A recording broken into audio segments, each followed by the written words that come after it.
Hello and welcome. This is Tania Marien. I wanted to share with you a quick announcement about my project. When I started the Freelance Project, I wanted to explore what freelancing looked like in environmental education. The people we've had the opportunity to meet through this podcast have shown us that there are dozens of ways to approach working as an environmental education professional. While there is still plenty to explore, we have new insight into what freelancing looks like in the field. So now it is time to add the next layer to this project. This new layer requires a few updates to the website, the newsletter, and this podcast. Let's begin with the newsletter. It has a new name. The trail is now called Transferable Solutions.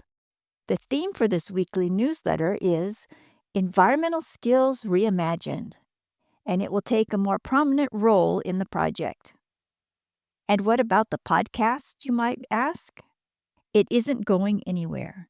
It will complement the newsletter. This next phase serves two purposes.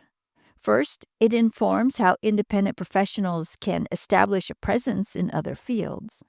And second, it'll provide a path to follow, or at least explore, for educators leaving environmental education who are interested in environmentally minded cross-sector work. So why the change? I've been feeling the conversation change. I've had lingering questions, and I'm beginning to hear possible answers. So here's how I see things at the moment. Freelance environmental educators have already taken a step away from the traditional field and actively apply their skills to other situations. We have seen examples of this with everyone we've had the opportunity to learn from on the show. The question that has been following me around all the time is, well, what about the environmental educators who leave because they can't afford to stay? The ones who still want to do environmental work in some capacity, but choose not to start their own practice. It bothers me to see emerging professionals and experienced environmental educators leave the field because they can't afford to stay. When I see this, I personally think of the field as, quote, bleeding. I'm beginning to hear ways to address this, and so it's time to fine-tune my work and have new conversations. You'll hear some of these conversations on this podcast.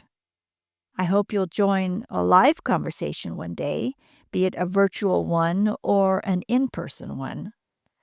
The best way to follow this project is to subscribe to the newsletter.